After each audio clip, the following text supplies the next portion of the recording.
ہم نے رب کے حکموں کو توڑا، ہم نے پرواہ نہیں کی۔ ہم سمجھے دنیا میں آئے ہیں تو ہماری دنیا ہے، آوارہ ہوں، خواہشات نفس کے مطابق زندگی گزاریں، آنکھیں بے حیائی میں لگی رہیں، سوچیں آوارگی میں لگی رہیں، کان نغمے سنتے رہے، زبان جھوٹ بکتی رہی، ظلم و جبر کا بازار گرم رکھا، عصمتیں عزتیں پامال کرتا رہا، لوگوں کا مال لوٹتا رہا، حق غصب کرتا رہا، کلیجی اور دل چیرتا رہا، لوگوں کو زخمی کرتا رہا، لوگوں کے جذبات سے کھیلتا رہا، پرواہ نہیں کی کہ یہ دنیا ہے، امتحان گاہ ہے، چند دنوں کے لیے آئے ہیں، اللہ کے حضور پیش ہونا ہے، عملوں کا حساب ہونا ہے۔ اب جب وہ دیکھیں گے کہ ہمارے ساتھ کیا ہونے والا ہے تو ان کے چہرے پہلے بگڑ جائیں گے۔ کیوں؟ وہ گمان کریں گے کہ ان کی ریڑھ کی ہڈی توڑ دی جائے گی، ایسے عذاب آئیں گے جس طرح کسی کی ریڑھ کی ہڈی ٹوٹ جائے تو اس کا چہرہ شگفتہ گلاب تو نہیں ہوتا، اس کا چہرہ جو ہے وہ تو کس قدر مرجھایا ہوا ہوتا ہے۔ تو اللہ ارشاد فرماتا ہے اس طرح ان کے چہرے ہوں گے۔ ابھی عذاب آیا نہیں ہے لیکن چہرے پہلے اترے ہوئے ہوں گے، اور جب عذاب کی بھٹی میں ڈالے جائیں گے، اللہ اکبر، اور وہ سخت عذاب، حضور نے جبریل امین سے پوچھا مجھے جہنم کے عذابوں کا ذکر سناؤ۔ عرض کی حضور سب سے ہلکے عذاب کی کہانی سناتا ہوں، اور وہ یہ کہ جہنمی کے پاؤں میں آگ کا جوتا رکھا جائے گا، باقی پورا بدن اس کا سلامت ہوگا۔ یہ سب سے ہلکے عذاب کی کیفیت ہے۔ اب پاؤں میں آگ کا جوتا ہوگا، حدت، گرمی، شدت اتنی ہوگی کہ دماغ پگھل کے ناک اور کانوں کے راستے سے باہر آ جائے گا۔ پاؤں میں رکھے ہوئے جوتے کی گرمی دماغ کو ایسے چڑھے گی کہ وہ پگھل جائے گا اور ناک اور کانوں کے راستے سے باہر آ جائے گا۔ تو اللہ کے عذاب کے خوف سے چہرے بگڑ جائیں گے، حالت سلامت نہیں رہے گی۔ یہ بات ذہن میں رکھیں کہ اللہ جس کو جہنم میں ڈالے گا اس کو اس صورت میں نہیں ڈالے گا، یہ محمدی صورت ہے، یہ شکل اس کی چھین لی جائے گی اور اس کی شکل بڑی کر دی جائے گی۔ اس کا ایک ایک دانت احد پہاڑ جتنا ہوگا۔ احد پہاڑ کا پھیلاؤ 15 کلومیٹر پہ ہے، 15 کلومیٹر کا ایک دانت، اور 32 دانت کتنے ہوں گے تو منہ کتنا بڑا ہوگا۔ اس کو اتنا بڑا اس لیے کیا جائے گا تاکہ وہ عذاب کی تکلیف زیادہ سہے۔ 70 گز موٹی کھال ہوگی، اور کھال جل جائے گی تو اللہ قرآن میں فرماتا ہے ہم نئی کھال دے دیں گے تاکہ عذاب کی تکلیف اس کو گوارا کرنی پڑے۔ پھر چیخے گا، چلائے گا، ہائے مجھے پانی دو، پانی دو، پیاس کی شدت ہے۔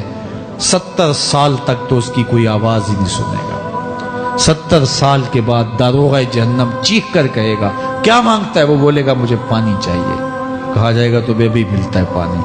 پھر داروغہ جہنم اسے پانی دے گا، کوکا کولا کی بوتل دے گا یا پیپسی تھما دے گا یا منرل واٹر کی بوتل دے گا؟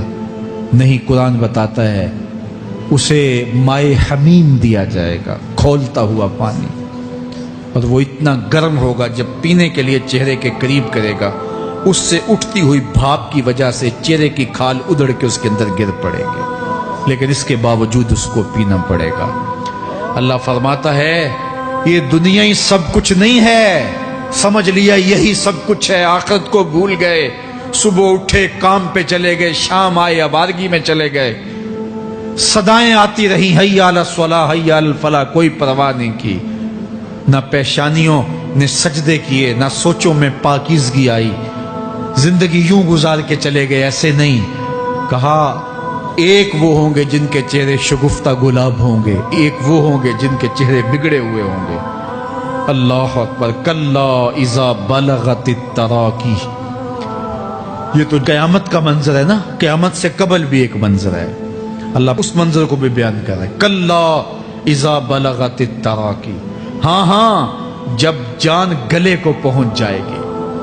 اے انسان تیرے اوپر وہ گھڑی بھی آنے والی ہے، وہ وقت بھی آنے والا ہے جب سانس اس ہنسلی میں اٹک جائے گا، جب سینے سے بھی سانس اوپر چلی گئی، اب ڈاکٹر بھی لا علاج قرار دے رہے ہیں کہ اب علاج نہیں رہا ہے، جان بس اب نکلنا چاہ رہی ہے، اور کہا جائے گا کوئی جھاڑ پھونک والا بلاؤ، اب ڈاکٹروں نے تو جواب دے دیا، اب سانس اٹک گئی گلے میں، چند لمحوں کی مہمان ہے، اب ڈاکٹروں نے کہا اب ہماری جانب سے لا علاج ہو گیا، اب لے جاؤ اس کو گھر یا وینٹیلیٹر پہ ڈال دیتے ہیں اس کو، بس اب ہماری جانب سے کوئی اس کا علاج نہیں ہے.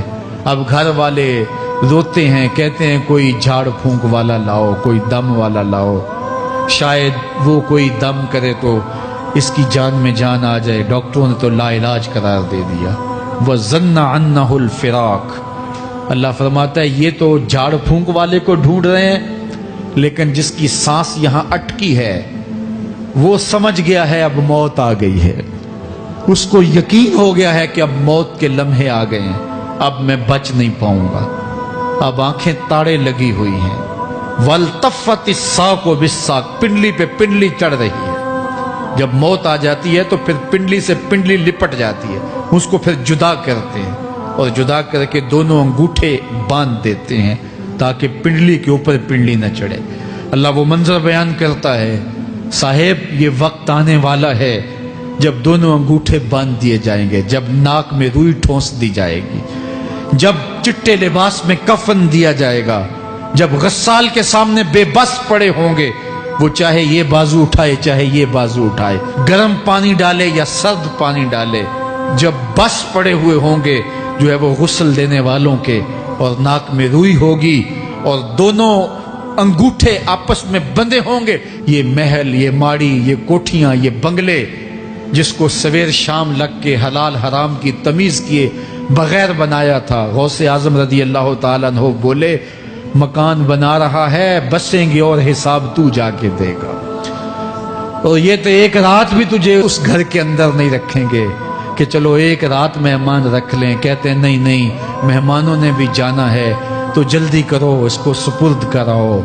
وہ تو تیرا لباس بھی پھاڑ کے اتاریں گے, خود غسل دینے کے لیے تیار بھی نہیں ہے. تجھ سے خوف آنے لگا ہے. جاندی واری ڈرونا بنے ہوتے, ہاتھ نہ لاندے ڈر دے, جنہ لئی تو پاپ کمائے اج کتھے نہیں تیرے کر دے. آج تو وہ تیرے ساتھ تجھے غسل دینے کے لیے آمادہ نہیں ہے. وَالْتَفَّتِ السَّاقُ بِالسَّاقِ. جب پنڈلی پہ پنڈلی چڑھنے لگ جائے گی. إِلَىٰ رَبِّكَ يَوْمَئِذٍ الْمَسَاقُ. اس دن تیرے رب کی طرف ہی لوٹ کے جانا ہے. فَلَا صَدَّقَ وَلَا صَلَّىٰ. اس نے نہ تو سچ مانا اور نہ نماز پڑھی. وَلَٰكِنْ كَذَّبَ وَتَوَلَّىٰ. ہاں جھٹلایا اور منہ پھیر کے چل پڑا.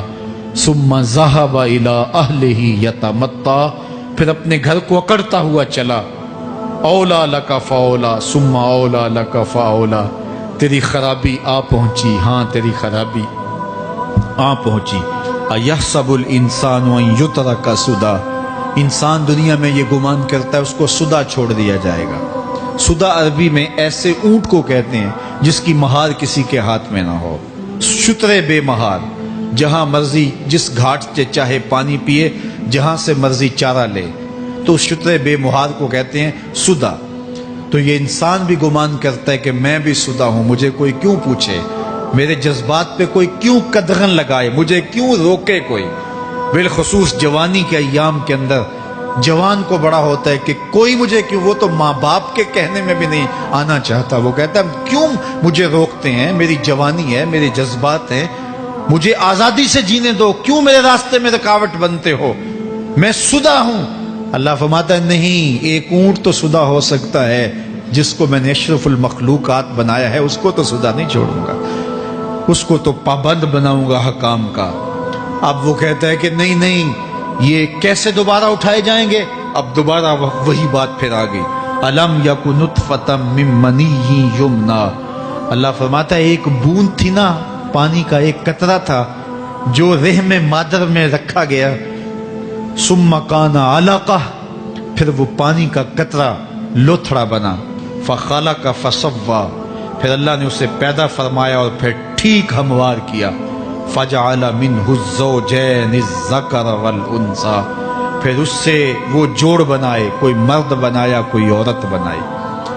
کہا اب غور کر, اب تیری آنکھیں دیکھتی ہیں, بجلیاں چمکتی ہیں, تیری زبان کا طوطی بولتا ہے, لوگ اشش کرتے ہیں تیری گفتگو پہ, تیری گفتار پہ صدقے جاتے ہیں, تیرے لہجے کے جمال کو دیکھتے ہیں, تیرے سینے کا زور, تیرے پنجوں کی طاقت, تیری دماغ کی تیزیاں اور تیری سوچوں کے اجالے, تیری زوردار ٹانگیں, تیرے کڑیل بازو اور تیری چوڑی چھاتی اور تیرے گلاب کی پتیوں جیسے ہونٹ، اے انسان یہ سب کچھ کہاں تراشا گیا؟ ماں کے رحم میں، اس تاریکی میں جو 3 پردوں میں تھی۔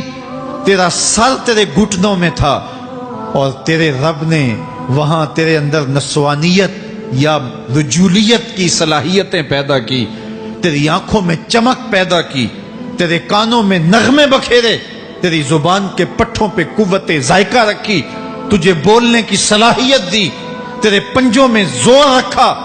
آج تو مفتی شہر ہے، آج تو علامۃ الدہر ہے، آج تو قاضی القضات ہے، آج تو منسٹر ہے، آج تو وزیر اعظم ہے، آج تو پہلوان ہے، آج تو شہزادہ ہے، آج تو بادشاہ ہے، آج تو زوراور ہے۔ آج تیری طاقت کے کیا کہنے؟ آج شیروں کو تو نچا لیتا ہے، ہاتھیوں کو تو بٹھا لیتا ہے، آج تو بڑا زوراور گھڑ سوار ہے۔ آج تیری طاقت کے کیا کہنے؟ تو کشتی کرتا ہے، زمانہ دیکھنے آتا ہے۔ آج تیری طاقت کے شوہرے ہیں، تیری عظمت کے تنتنے ہیں، لیکن انسان تو ایک ناپاک قطرہ تھا اور رحم مادر میں تھا۔ تیرے اندر یہ رنگ کس نے بھرے؟ تیرے کانوں میں نغمے کس نے رکھے؟ تجھے دماغ کی قوتیں کس نے دی؟ زبان کو بولنا کس نے سکھایا؟ آنکھوں میں توانائیاں کس نے رکھی؟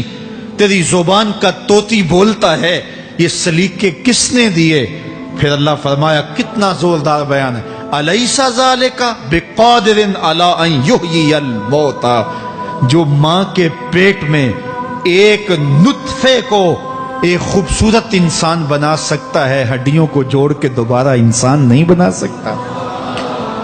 کیا وہ دوبارہ تجھے کھڑا نہیں کر سکتا اپنے سامنے پیش ہونے کے لیے، جس کے حکموں کو تو نے توڑا ہے، جس کے فرامین کا تو نے مذاق اڑایا ہے؟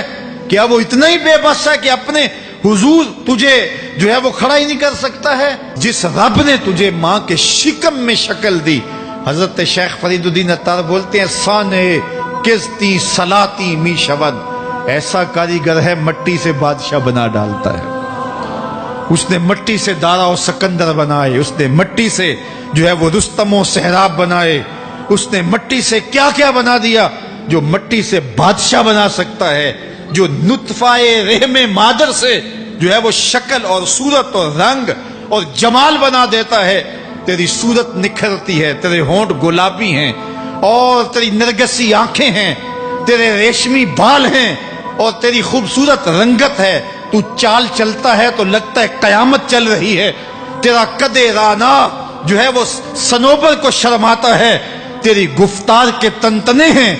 جس نے اتنی خوبصورت شکل ماں کے رحم میں بنائی، کیا وہ ہڈیوں کو جوڑ کے دوبارہ انسان نہیں بنا سکتا؟ وہ دوبارہ انسان بنائے گا اور پھر تجھے اپنے حضور کھڑا کرے گا۔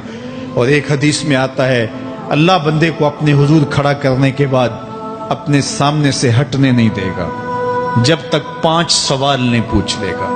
ان عمر ہی فیما افنا ہو، اس کی عمر کے بارے میں پوچھے گا، کہاں ضائع کی؟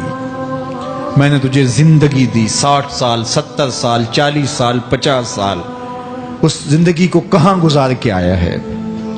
ان شباب ہی فیما ابلا ہو، اس کی جوانی کے بارے میں پوچھا جائے گا، جوانی کہاں گزار کے آیا ہے؟ مجنوں تو نہیں بنا رہا، خواہشات کا اسیر تو نہیں ہو گیا، دیوانوں کی طرح زندگی تو نہیں گزار کے آ گیا؟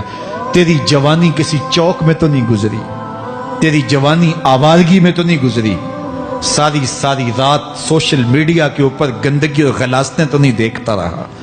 تیری زندگی گزری کہاں ہے؟ تیری جوانی گزری کہاں ہے؟ اگر کوئی جواب نہ ہوا تو پھر کیا جواب دے گا؟ اور وہ کتنا خوش نصیب ہوگا جو کہے گا، مالک میری جوانی سجدوں میں گزری، میری جوانی قیام میں گزری، میری جوانی رکوع میں گزری۔ میرے حضور فرماتے ہیں، سبعۃ یظلھم اللہ فی ظلہ یوم لا ظل الا ظلہ، 7 اشخاص ایسے ہیں قیامت کے دن جب کوئی سایہ نہیں ہوگا، اللہ ان 7 کو اپنے عرش کا سایہ دے گا۔ ان میں سے دوسرا شخص میرے حضور نے بیان فرمایا، وشاب نشأ فی عبادت اللہ، وہ جوان جس کی جوانی اللہ کی عبادت میں گزری۔ جوانوں، اپنی زندگی کو مالک کی دہلیز پہ لے آؤ،